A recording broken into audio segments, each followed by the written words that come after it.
Now, the demand in many sub-Saharan cities for surplus product from Europe, the United States, South Africa and China is skyrocketing, and this is according to recently launched stock liquidators going.co.za. Paul Greenberg, the chairman of Going, believes that platforms such as these are proving to be the perfect model for businesses to obtain cheap stock to resell into local markets. He joins me in studio now for more. Thank you so much, Paul, for making the time to join us on Beyond Markets. Thank you. Firstly, let's look at the drive behind the demand for liquidation stock into Africa broadly. Why are we having such a great appetite for these products? Well, I think around the world in retail, everyone likes value, and Africa is no different. We all love a bargain, I suppose. So there is this certainly insatiable demand for quality product. I'm always a bit nervous of the word cheap because it implies poor quality. I think it's got to be quality product, but at excellent prices. And I think what we're finding around the world, because retail's had a bit of a difficult time over the last few years, there's quite a lot of surplus inventory around the globe.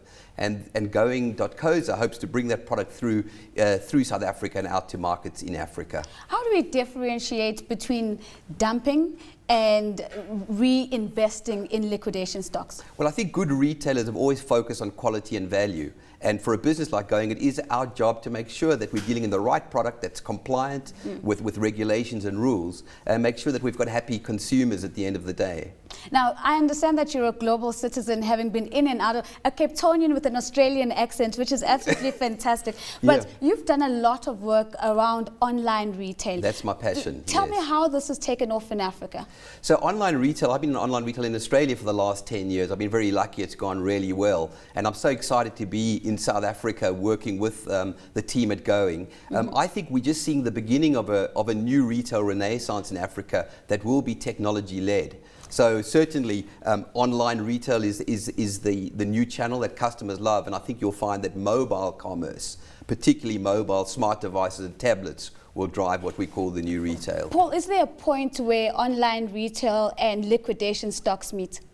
Well, I think good retailers through the globe, through the years, have known that they've got to have a differentiated model, a point of difference. And Going is not an Amazon, it's not a mass mart. It deals in surplus product, product that sometimes consumers don't always need, but at prices they certainly can't resist. It's a very exciting and dynamic new model. So we don't aim to compete with mass mart, nor could we, or Amazon. These are big global businesses. This is an opportunity buy model. And the interesting thing is we're not selling directly to the end user. We're selling to small businesses, to independent retailers, to internet resellers in South Africa and beyond. What type of products are we looking at? It's going to be across all verticals. I think an opportunistic model like Going shouldn't restrict itself to specific verticals. But clearly we know home and lifestyle is a fabulous and fast-growing category. Consumer electronics are a very exciting and fast-moving area. And certainly fashion is proving to be a very exciting online model. And how are you circumventing the physical and legal infrastructure challenges that oftentimes characterize African markets? Well, I think for starters, I think a good consumer direct model or B2B model is very efficient because it certainly strips away the inefficiencies of the traditional retail supply chain, which is manufacturer, wholesaler, or distributor, retailer, and end user. So supply chain logistics are going to be very important, and certainly it will need to comply with all the regulations.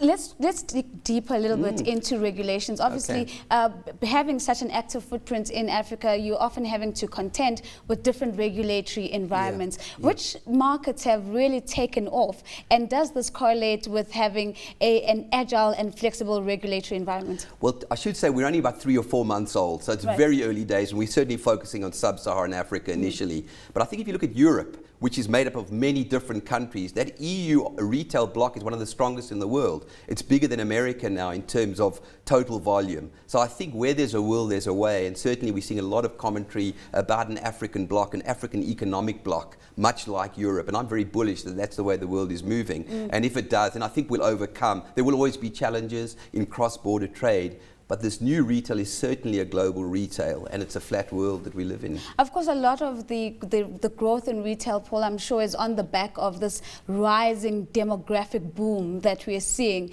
in Africa. How much of this is going towards formal retail in the sense of shopping malls as against informal traders who are seeing a gap in the market and plugging it? It's a good question. I think the pie is growing, so I think everyone's going to do well. I think this is a great time to be in a good shopping mall position. I think informal retailers are doing some good work. I think internet resellers and retailers are going to do really well. So I think the pie is growing. My sense, particularly having spent 10 years in online retail, it doesn't have to be an either-or business. I'd much rather see the pie grow, and then our slices will look after themselves. But all good retailers, whether they're offline, whether they're online, need good content. And our job at Going is to find surplus stock, both in Africa, in South Africa, and around the globe, and take it to businesses, to resellers, and then make sure that they get it to the end user efficiently and good product at good prices. Before you go into a market, and I understand that you're 3 or 4 months old and you're still largely looking, I think, in 3 or 4 countries where you have a presence. What do you look for as a company that's offering an online-backed service or product? What is it that you look for before you go in? Well, I suppose, my personal journey was I exited my business in Australia about a year ago, and then I started looking predictably at BRICS. Brazil, Russia, India, China, South Africa. Now, the fact that I'm a Cape Townian and love the beach and want to be closer to home is great, but I also looked at the infrastructure, supply chain, the development, in the mobile uptake, and I'm seeing some very, very good indicators in South Africa. I should say it's very early days, and that's also why I'm backing South Africa as the growth region. I think good investors, good entrepreneurs don't always go to the obvious markets, and you'd have to think that India and China, because of their population, are getting a lot of positive press and a lot of investment. I think South Africa, and particularly Africa, is the new El Dorado for entrepreneurs, and I think you'll see a lot more investment coming into South Africa in this space, in this online retail space, and that's good news.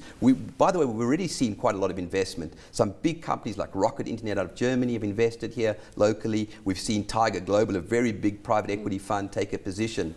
So I'm not first to market, that's for sure, but I'm thrilled to be here.